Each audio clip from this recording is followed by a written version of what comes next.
All right, welcome back everybody to the fifth week of Tech Bytes, and this time the JavaScript session. Thank you if you're joining us from the Python session. We had a great day in the Python session, and we look forward to having another great day in the JavaScript session. And quick note before we begin, we forgot to mention this in the Python session. However, next week there will be no Tech Bytes on Wednesday. So please don't try to join the meeting link. Next Wednesday, there will be no Tech Bytes. We will be resuming the week after. Let me check what date that will be. July 15th will be our next Tech Bytes day. However, Andrew and I will still be hosting our Team Trivia Night next Friday, and also be hosting a Hack Club next Monday. If you want to find out more about those, you can check out the library's event page. And if you're wondering why Andrew and I won't be doing Tech Bytes next Wednesday, well, it's because we're actually hosting a hackathon called Hack the Lib, which I'll actually give you guys a quick preview of right now. Now, I know that we have a lot of beginner programmers here, and you're like, hey, what's a hackathon? Well, a hackathon is a place where you and your friends can come and try to make a project, like anything which you like, in any language. So if you want to fiddle around in Python or in JavaScript, Andrew and I would both highly encourage you guys to come check it out. The registration is open, and it will begin next Tuesday and run till the Friday. Andrew, you want to say anything? Yeah, just to clarify, that this is Hackathon is, and correct me if I'm wrong, ran mostly for high schoolers. Teens. So Yeah, teens, right? yeah, so like teens and up. So if you have any siblings who are also interested in coding, they can come too. Yeah. So we'll actually drop the link in the chat if you are between 12 and 19 and you'd like to attend. But it's going to be a great event. We have a lot of fun events planned in terms of we're going to have some workshops in which we're going to teach some cool stuff, and even cooler stuff. We also have some guest speakers from industries and big companies like Microsoft. And all in all, it's going to be a cool experience. You might even remember us from the Hackathon team from last year. They did an in-person one at the library. It's the same team, some new members obviously this year, but this year we're doing it online. It's going to be a great event. And Rand, could you do that for also like 2 attendees too, because you only sent 2 panelists?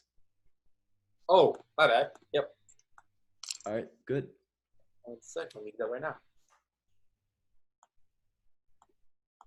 Here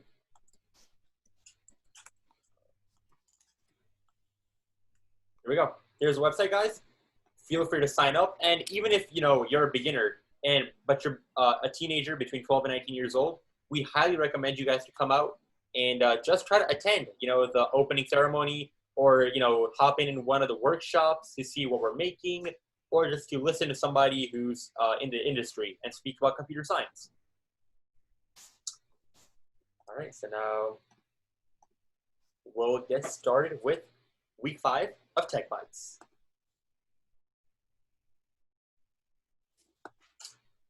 As always, you guys know who we are. Andrew and I'm a rising senior at James B. Conant High School, content creator, love to code. My website, RayanSiddiqui.com. My partner, Andrew. All right, thank you for the introduction, Ryan.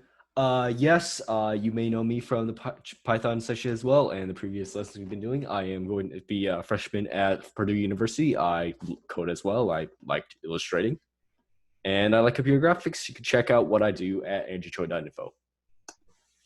All right. So today's agenda, it looks pretty plain, right? Only one thing?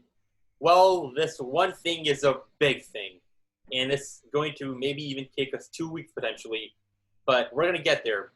And what we're going to be doing over the next 1 or 2 weeks is making that transition from block coding and the activities we've done over the past 4 weeks, all the activities, all those exercises, the maze exercise, the pond exercise, the pond tutor, everything. We're going to transition now and apply that block code and finally get to typing some actual code out. And although we haven't made that step in the Python session, since this JavaScript one is a bit more advanced, we're going to be doing that transition on the 5th week and combine a month's worth of knowledge into something really awesome. All right, so just for a quick clarification, JavaScript is mostly used in web development, and in the context of what we'll be learning, we will be using JavaScript in the context of web development. What that means is that you will be familiar with three programming languages slash file formats. There's HTML, CSS, and JavaScript. Now, let me explain what that is. So for HTML, whenever we have our website, in fact, can you give me quick control, Rand, so we can see a random website where we can see how this works? Yeah. Is there any way to open up a tab or? Give me 1 sec.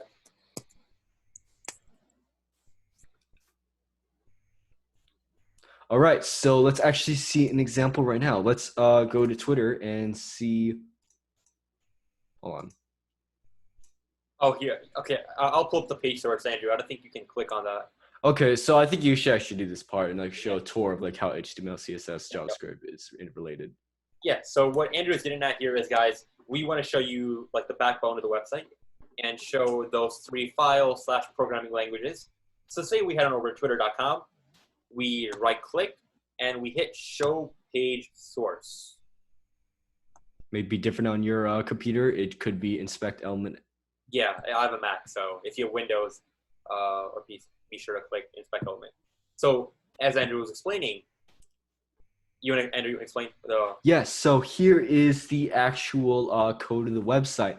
You'll see that with HTML, if we scroll down a little more, wait, no, this is style. Wait, this is the HTML. Oh wait, no. We have to scroll down further, I think.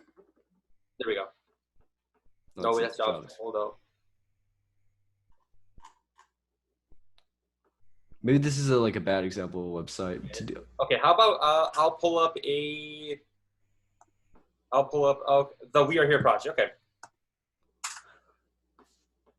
All right, so great example right here. Let us see that source code. Twitter is a little different. It's using a little more advanced technique that Twitter, the company, is using. So we're not going to get into that right now. But here is the kind of structure of how the website is laid out. You'll see that there's a lot of words like div, which means it means divider, right? Yeah, divider. Divider. You'll see things like P for paragraph. You'll see H3 for header or a third sized header. Just think of it like another piece of text. You'll see parts that say section. All of these are supposed to sort of chunk up the different parts of the actual website. And this is what HTML is used for. It's used to structure a website. And if we actually see the style page. Yeah. So say we open up a CSS file. You'll see that there's a lot of, we'll call them types for now. No relation to the actual variable types, but we'll just call that for now. You'll see that there's key words like font size, border, things like positioning, and can we see a color, like a text attribute? So color right here. Yeah, so for instance, we might have a part that says has a border of 50 pixels and a background and a color. So let's actually see what happens when we remove a style from a website. Can we actually go to HTML and remove the header part with the? Yeah. So if we actually remove the style from the website, as we're going to do right now. So say I comment this line out.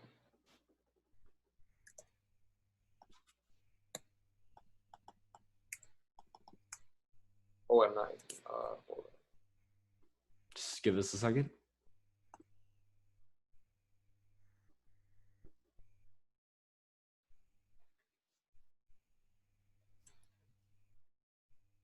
I think it'd be easier if I just pull up the actual editor. Give me 1 sec. All right, just a few difficulties in editing the website. Surely we will have it in a bit.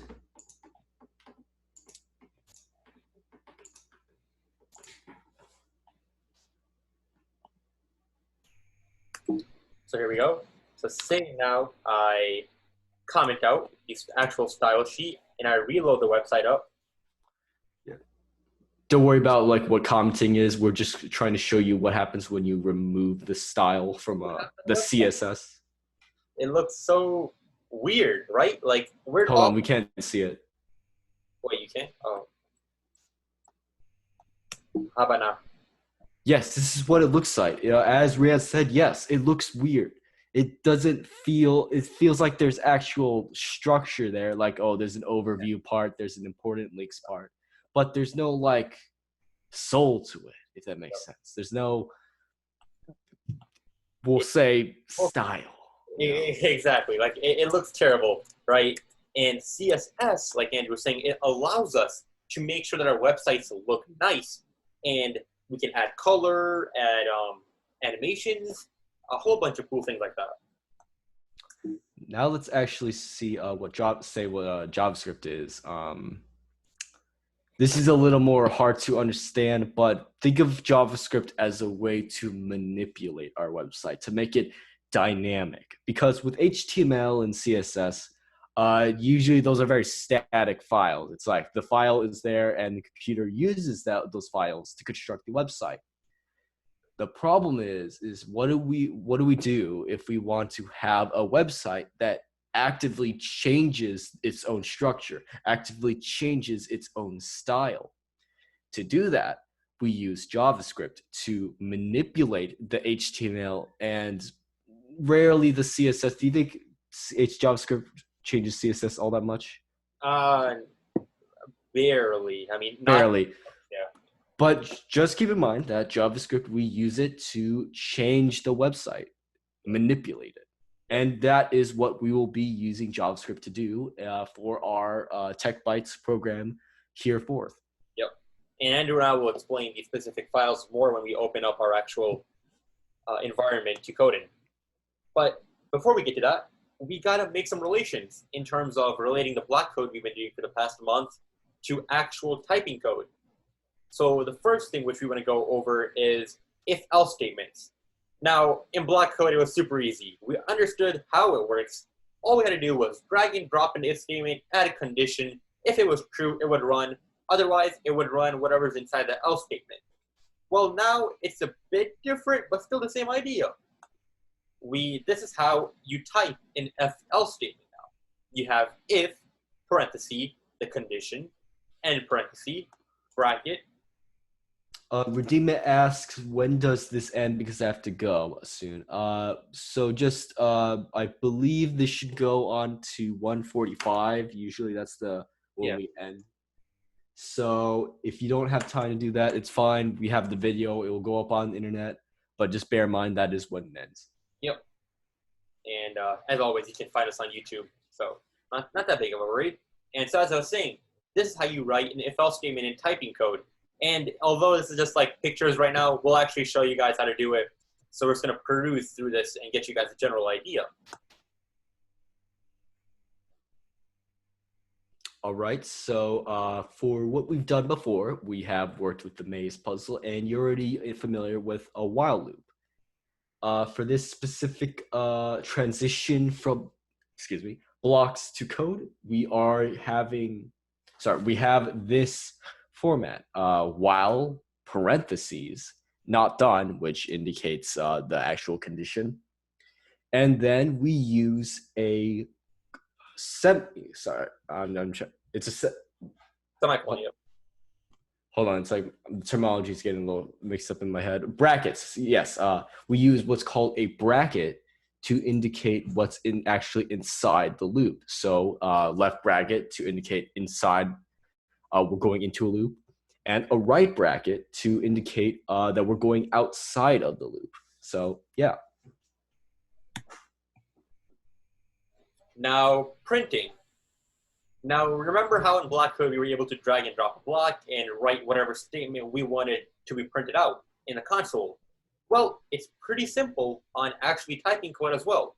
All you have to do is, if you want to print something in the bottom box called the console, you can just do console.log, parentheses, remember, because the types matter, and since the type is a word, then we put parentheses because it's a string.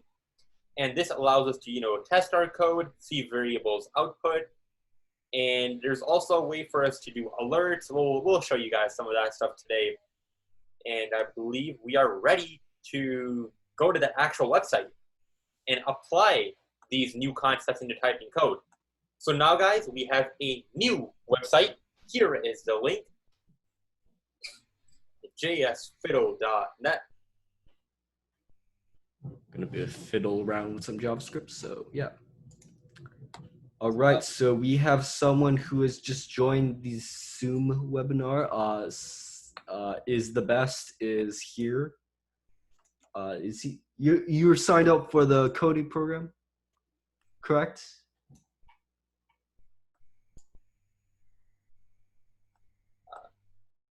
Okay, I think we can continue, Andrew. All right, so let's open this new link up, guys.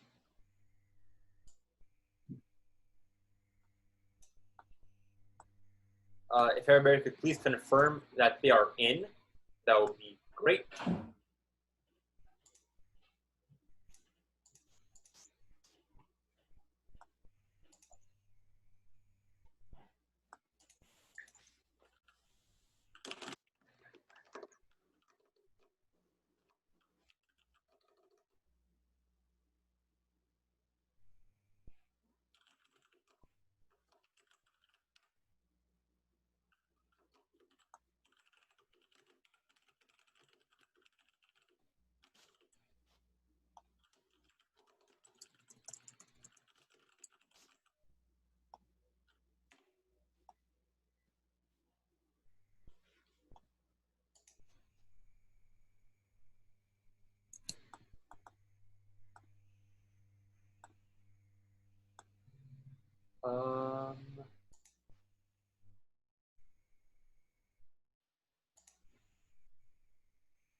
Okay, so Rhythm looks like you're having a technical problem. It's not supported.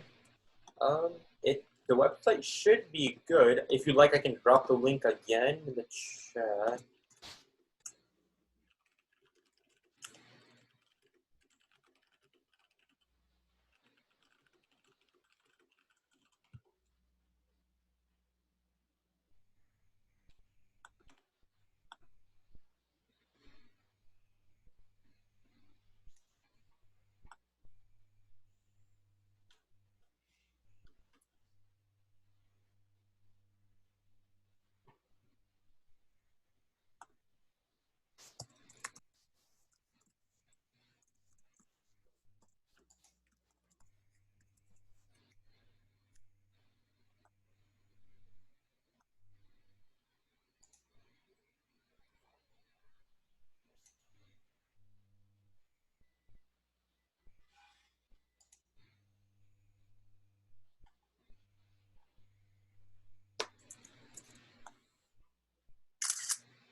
Don't mind us.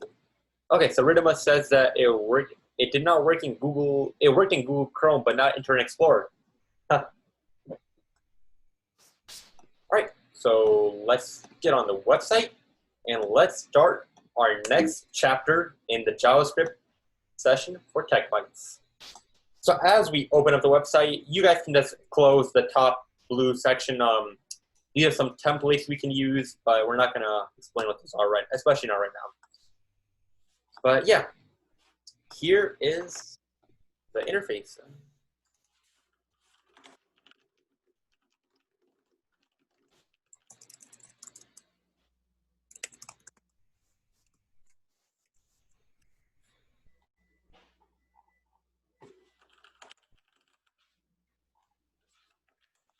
So yeah, all right. So for today, we don't want to go too much in depth because we gave a lot of information in terms of new files.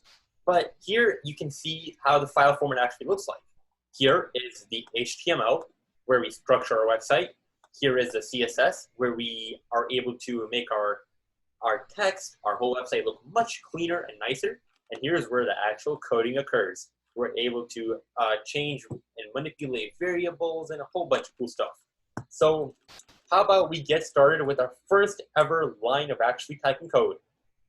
Let's do shift and then the comma key to get this less than sign.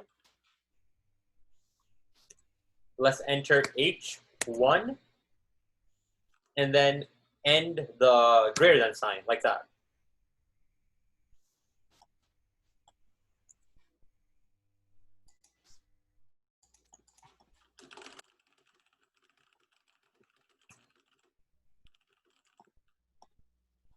If everybody has that entered, now we can enter a line of text such as Tech Bytes is super fun. And if I run that, whoa, we can see that our header is now on a page. Now, what does this H1 actually represent?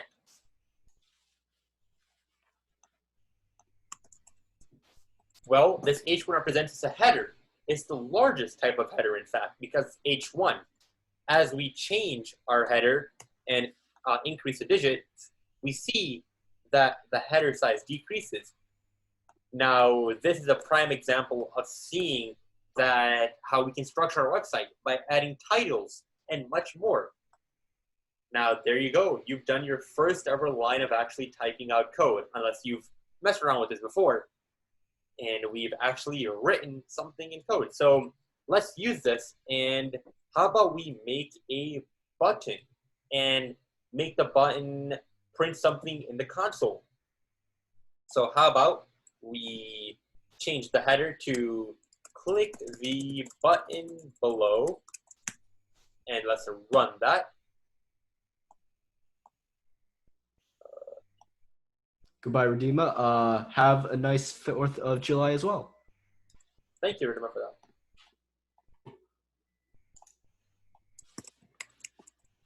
And I would highly recommend you guys to make accounts with JS Fiddle so that you can save your work. And if you have any debug problems, we can always help in the future. But since it looks like we are losing some people, we're just going to keep it short for right now. We've shown how we can actually type code, add a header, we can structure our website. Now show us how we can actually make a button. Say we do, and I think we're going to keep off the buttons and the logic and all that for the July 15th session. For now, I guess I'm just going to show how we can style our header. So say I want to style my header, right?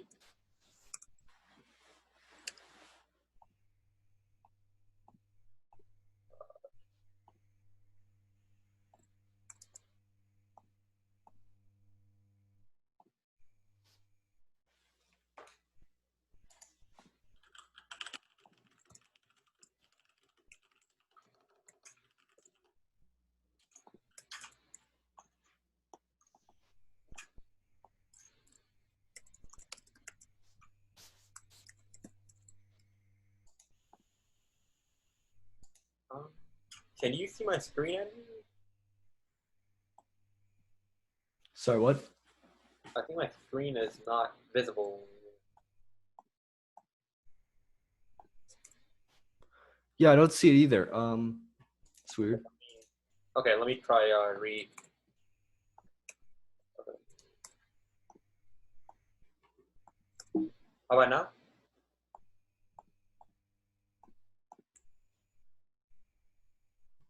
Yeah, I see it now. All right, that was weird. I think it's best if we just go straight to JavaScript instead of the CSS because. You want to do JavaScript next week so we can actually deep dive into it more? All right, yeah. So yeah, we can do that. We'll show you guys today is how we can style our H1 tag. So we gotta first declare an ID to it just to make it so that we can specify what we want to change. So we'll call this header tag. And then this is just me going super fast. You guys don't have to understand this. We're gonna explain this much more in the coming weeks. This is just as a preview, if you may. We can use the Isn't that like the class? Like, should be a hashtag instead of a dot. Oh, yeah. Okay. Here we go. So just So there we go. We do see the blue. It is different color now, the H1.